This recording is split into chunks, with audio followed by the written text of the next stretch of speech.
Yan, magandang umaga at 6:15 in the morning. Kanina pa tayo nagising, nagkape na tayo. Ngayon, bababa lang tayo para mag-yosi. And sobrang maulan ngayon dito sa Surigao del Norte. Pero tuloy pa rin ang araw kahit maulan kasi hindi naman nagbabago ang panahon at yung sistema na ang tatay ko ay nakaburol pa rin. Magandang umaga, oras natin ay 8:34 in the morning.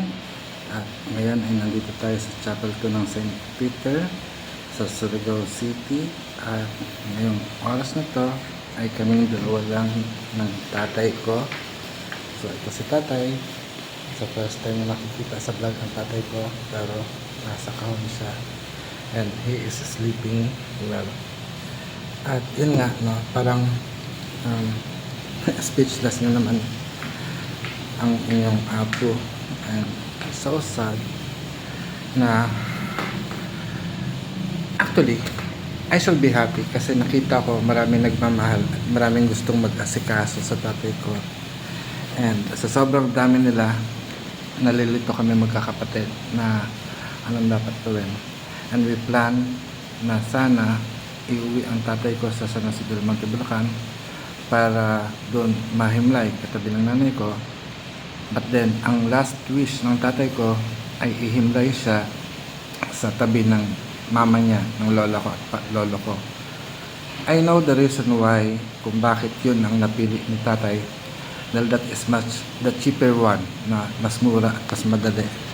Kasi kung iuwi ang tatay ko from Surigao del Norte going to San Jose del Monte, kailangan siyang ilipad ng eroplano, and paglipad ng eroplano ay may permit siyang kailangang kunin, kaming permit na kailangan kunin. But due to our limited time, yun nga, no, maging sa lamay ng tatay ko ay maigsi ang oras namin, because ito yung buhay natin, ito yung real life. We have to hustle. Kumbaga, kailangan natin maging abala sa buhay ngayon, hindi tambay, kasi yung pagkita ng pera ay hindi ganun kadali. Alam naman ni tatay kung gaano kahirap mabuhay kasi it requires money, pero sad to say, even ang kamatayan ngayon, yung transitioning from body to the spirit ay hindi ganun kadali, no? The spirit that has no problem, no, kasi when our soul goes out of our body, technically malaya ka na, and that's what happened to my father. Hindi na siya nahirapan sa sakit, hindi na siya nahirapan sa sama ng loob, hindi na siya nagagalit. Yun ang mamimiss ko sa tatay ko, yung mga kasungitan niya. Mamimiss ko sa tatay ko yung pag tumatawag siya, pag humihingi siya ng pera. Yun po, no, hindi ko na maririnig yun, pero natuwa ako dahil nung pagdating ko ng Pilipinas, nakausap pa siya. Yun na yung huling usap ko sa phone. Although hindi na siya nagre-respond sa akin, but he make an effort to say yes. Ang pinangako ko ay ako nang bahala sa mga properties niya. I-fix ko yun, I'll divide it equally sa lahat ng mga anak niya. So 4 lang naman kami ang tunay niyang anak. At tinanong ko sa biniro ko sa Tay, meron pa ba kami ibang kapatid? He does not react. So ibig sabihin wala na. And ang concern ko last time na kinakausap siya, dahil kasi may problema siya, I asked na kung pwede siyang tumagilid. Medyo hirap siya. Ngayon pinilit ni Denzel na nabigla ni Denzel na ibangon, pero yung mukha niya nag-iba ang reaction, so nasasaktan siya. So sabi ko, relax. But huling instruction ko kanila Denzel at Mariel, pamangkin ko at yung girlfriend ni Denzel si Mariel, na make sure his body is warm, no? Sabi, opo naman. Opo, go lang po. Yan, so humingi ng tubig. So yun nga, no, yun ang last instructions ko, na last instruction is to keep his body warm. Natulog ako, at pagkagising sa umaga, biglang wala pong tao. Yan. Biglang yun na, may emergency na, ipinasugod ni Tito Boy sa hospital, and then he's gone, dead on arrival. I am so blessed dahil kasi nakausap pa tatay ko kahit sign language, but I know his spirit goes well at naging maayos yung kanyang kamatayan, and I feel na pinagbigyan niya na lang na mamatay siya para hindi na kami masyadong mahirapan pa sa pag-aalaga, kasi mahirap talaga siyang alagaan. I understand na mahirap siyang alagaan dahil ang nanay ko rin naman mahirap alagaan. I think lahat ng mga may sakit, lalo na kung ang magulang mo ang nagkasakit, mahirapan tayo dahil kasi so much care, so much love ang gusto nating iparamdam sa kanila, pero minsan nagiging tough love, no? Hindi maayos yung ganun na maging tough love ang ibibigay natin sa ating mga magulang. Siguro kailangan natin ng tiyaga, pagtitiis. Let us treat them like our baby, no? Kasi nung baby tayo, mga bata pa tayo, talagang inasikaso nila tayo ng maayos, no? Even for me, lalo na sa akin ng bata ko, naalala ko, nasaksak pa ang tatay ko na hospital, 50-50 din dahil sa akin. Kasi nung bata ko, I always wanted na meron pasalubong pag-uwi siya ng okay lang po, uwi siya ng bahay, no?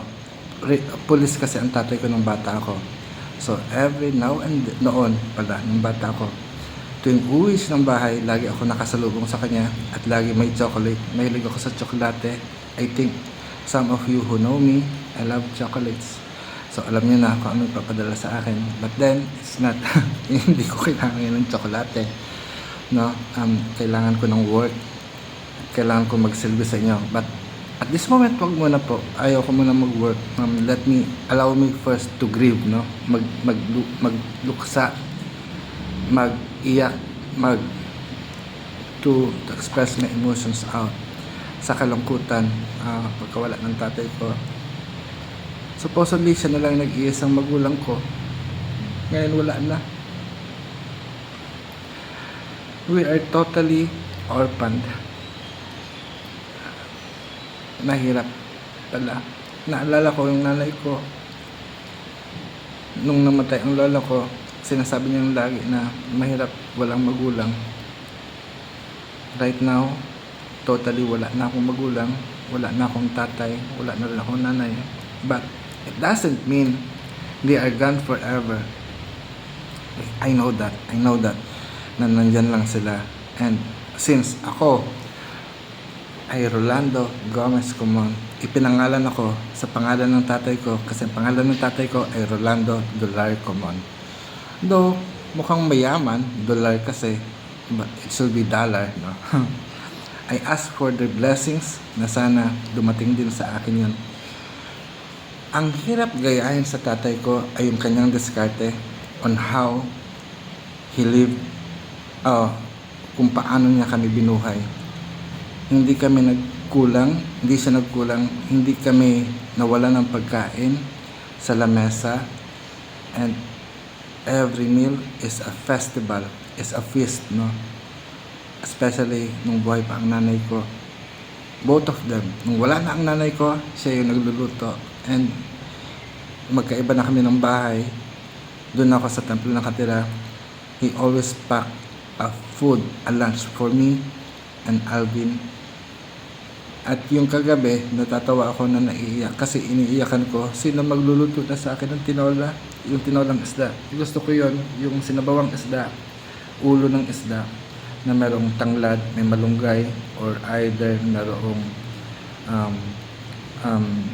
tagdon, malunggay, or yung spinach, alugbati, no? Tapos may oregano, tanglad, luya, and everything. Masarap po siya. And then siya rin yung nagluluto sa amin ng patatim, no? I love that. I miss that. Na ginagawa sa amin ng tatay ko. Ngayon wala na. So happy living na kami. At hindi ko alam paano niya nakuha yung liver cancer niya.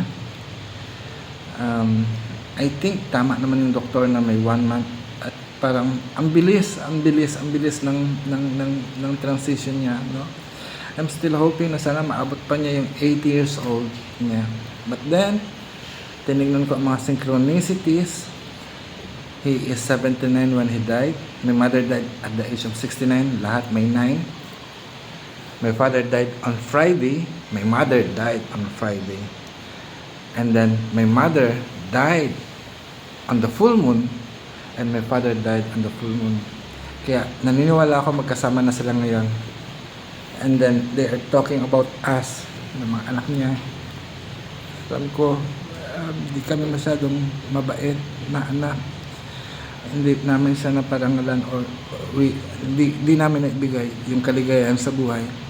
Kasi up to his last moment, tatay ko, di ba, even nanay ko, nagwo-work sila.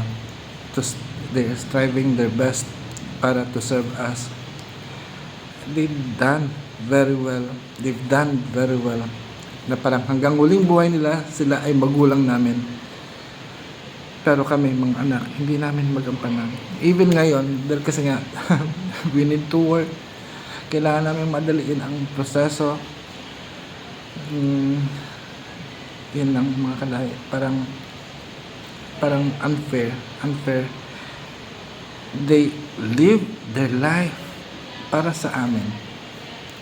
They live their life para sa amin. Pero kami, we are living our life for ourselves.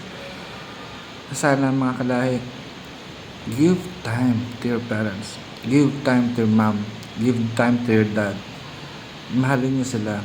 Ang commitment natin mga anak ay panghabang buhay hanggang kamatayan o hanggang sa sila ay nasa kabilang buhay na.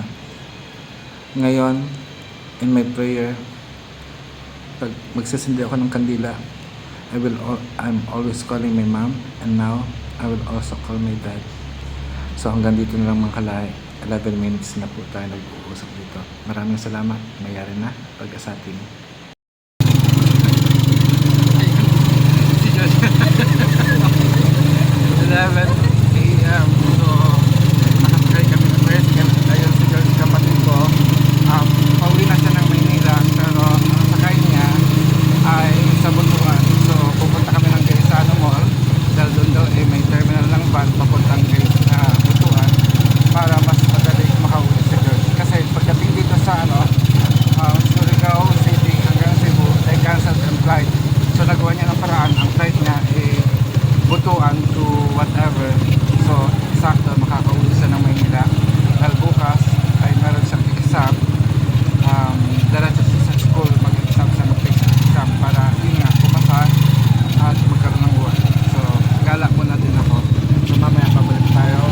Sila ate kasi si ate, si Arnold, si Tita Celia pumunta sa crematory para ayusin yung mga bills doon at yung schedule ng cremation ni tatay.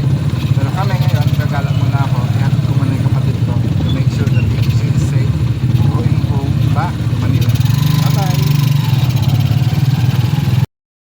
So it's 1:14 in the afternoon and we are two of us again ni tatay. Wala pa rin si ate. Magkakasama sila ng ate ko, Kuya Arnold at Tita Celia. Pumunta sila sa crematorium. Hindi ko alam kung kamusta na sila. Probably they went to Gaisano kung saan akong galing at bumili ng pizza. Then Denzel humingi ng pera sa akin para pumunta ng Mabua sa bahay nila Tito Boy at Tita Margie. At doon kukunin daw ni Denzel yung kontrata sa lupa na paupahan at gagawa kami nila ate ng authorization letter para i-authorize Denzel na magsingil sa tenant namin sa Siargao. And naisip ko, may isip ako sa katanungan o may katanungan ako sa kaisipan. Ano ba? May katanungan sa aking isip na paano nga ba paligayahin ang ating mga magulang? Hindi ko alam kung paano paligayahin ang magulang. Paano nga ba? Kasi hindi ko naman kasi alam paano ba maging magulang. Pero bilang isang tagapagturo, may mga estudyante ako, mga nagsipagtapos ng pag-aaral. And Nagiging masaya ako kung yung mga estudyante ko ginagamit nila ang kanilang kaalaman na ibinahagi ko sa kanila at kung nagkakaroon sila ng mga success story. Yung success story is katulad ng may mga gumaling silang pasyente dahil sa kaalaman na ibinahagi ko sa kanila. For me, bilang anak, disappointment ang naibigay ko sa tatay ko at sa nanay ko dahil hindi naman ako nakapagtapos ng pag-aaral. I'm not a college graduate. I'm a textbook graduate of alternative medicine. Bilang isang alternative medicine practitioner, medyo marami akong mga disappointments din na hindi ko na-achieve, no? So, dahil since hindi ako bachelor's degree, diploma graduate lang po ako na 1-year course, may mga aspeto na hindi ko maaring ma-achieve, like ang pagiging legal na doktor. I feel I am making a way in terms of ministerial, no? Doon ay isa akong doktor of ministry and divinity, at dahil doon hindi ko naman maaring legally na i-proclaim that I am a doctor, no? Na-develop natin ang Hilot Pinabaylan bilang indigenous Filipino medicine or healing arts and science, no? At so far yung sa ginagawa ko, napapakalat ko siya hindi lamang dito sa Pilipinas kundi sa buong mundo, lalo na sa bansang Amerika at Canada. I earn kahit paano sa pagtuturo, that is occasionally lang, hindi siya regular na every month meron akong turo. So wala akong regular na sweldo, nagkakaroon lang ako ng pera kung meron akong estudyante. At lately, nakakaalis ako ng bansa papuntang Amerika dahil kasi nagkakaroon kami ng tour kung saan we go from cities to cities or county to county to present Hilot. And from there, we take clients. At sa mga client ko, doon ako kumikita, no? Nagkakaroon ako ng parang take home money. Aside from that, naipatayo ko yung bahay diyan sa taas para magkaroon tayo ng templo, no? And I am preparing dapat talaga yung kwarto ni tatay doon, kaso hindi dumating si tatay. Gusto ko rin ipagawa yung bahay namin, yung bahay ng nanay at tatay ko kung saan kami lumaki, para kahit paano ay maging maayos siya. Ako din yung tumitira at nangangasiwa sa lupa namin sa San Jose del Monte, Bulacan. The reason why na nakausap ko ang tatay is gusto niyang ipaasikaso sa akin ang mga lupain niya dito sa Surigao del Norte, specifically sa Siargao. Medyo maraming process, no? Pero kailangan ko munang ayusin din yon. Like, pupunta ako sa local civil registrar ng Siargao para itanong kung paanong proseso para for transfer of title, no? Kasi namatay na si tatay, wala na rin si nanay. So, ipapangalan na yon sa aming magkakapatid. And then with that, no, kailangan ko rin i-extract ang waiver form ni ate na wala na siyang responsibility or she declined her rights sa mga properties ng tatay ko, not only here in Siargao but also in San Jose del Monte, Bulacan. So mahabang proseso siya. Natuwa ang tatay ko dahil kasi ang sa isip ko, it's not about me but sa mga pamangkin ko na lang, kasi matanda na rin ako, 2 years na lang, 50 years old ako. Hindi ko alam kung baka whatever, no, along this journey, life journey, mategi din ako. So much better, habang may lakas ako, aayusin ko siya para lang in honor of my father, at yung properties niya is mapangalagaan. Medyo complicated ang mga nangyayari sa buhay o sa situation namin sa pamilya, especially sa property ng tatay ko. Sa mga kapatid walang problema, no? Sa mga kapatid ng tatay ko, sa mga uncle at auntie ko walang problema. But sa ibang tao na nakakadil ni tatay, and I think na parang napagsasamantalaan ang tatay ko, naloloko, nabibilog and everything. Alam ko hindi mangyayari yon, but siguro dahil sa kahinaan, katandaan niya ay nangyayari yon. Although he's just 79 years old. Yung sa California, I had a person 82 years old, an 82 years old mother. She was straight, walking up straight, no? Okay na okay siya. Pinagmamalaki ko nga ang tatay ko sa pasyente ko no? Na 70 mag-80 na, nakatayo pa rin. Pero sa kabila ng pagyayabang ko sa tatay ko, bigla ako napahiya ako. Hindi talaga natin hawak ang oras at hindi talaga natin hawak ang buhay ng bawat isa, maging ang kanyang kalusugan, no? Kasi ang tatay ko noon pa man, ayaw niya na magpa-doktor, ayaw niya magpa-doktor, magpa-check up. Even yung time na nagdudumi siya ng dugo, no, ayaw niya magpa-doktor. Kung hindi ko pa kinausap, hindi pa ako kinausap ni Daday Rose, hindi yan magpapa-hospital. Pero nung nagpa-hospital na, ayun, nagtuloy-tuloy siya hanggang sa namatay na siya. So nakakalungkot lang mga kalay, nakakalungkot lang. Pasensya na, wala akong kausap, kaya kayo ang kausap ko ngayon. Pero after this, magna 9 minutes na, medyo napapagod na rin ako magsalita. Parang gusto ko rin matulog, pumikit. Kaya nga lang hindi pwedeng pumikit kasi kaming dalawa lang ang nandito.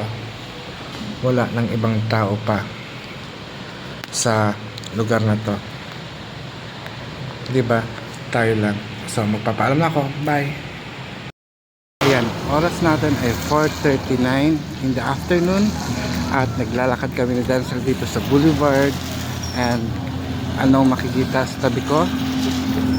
Nakikita nyo? Dagat. Galing, malapit lang pala to sa dagat. And I remember this, yung sa barracks na dating tirahan ni Tita Salia. Ganda, no? At nagulat ako dahil kasi parang ang dami palang bundok dito, napapalibutan din ng bundok at mga isla. Actually that is an island, pero hindi ko alam kung anong isla na yan. Sorry kasi medyo maulan, kita mo ang ulap. Tahimik yung dagat, hindi siya ganun kapagyo. Pero andun pamangkin ko si Denzel, may nangingisda pa doon, no? Mamaya makikita natin. In fairness, mas marami palang kainan dito, pero bakit hindi ko nakita? Dahil kasi hindi ko alam. So yun lang. Ha? Picture kita. Hindi na. I love Surigao. Yun. I love Surigao daw. So magpa-picture tayo. I think wag na. Tingnan na lang natin. Basta let's enjoy the view right now. Yun yung tavern. At may mga nangingisda. Oh my God. Oh my God. So see you around. Pupunta kami ng 7-Eleven. Bibili kami ng yellow. Puno ka sa grasya, Ginong Diyos, anak kanimo, bulaan ikaw sumbay ng tanan, bulaan mo sa bunga sa tiyan mga siso.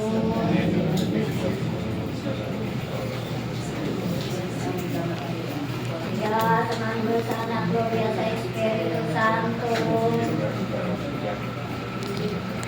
Pangilaba.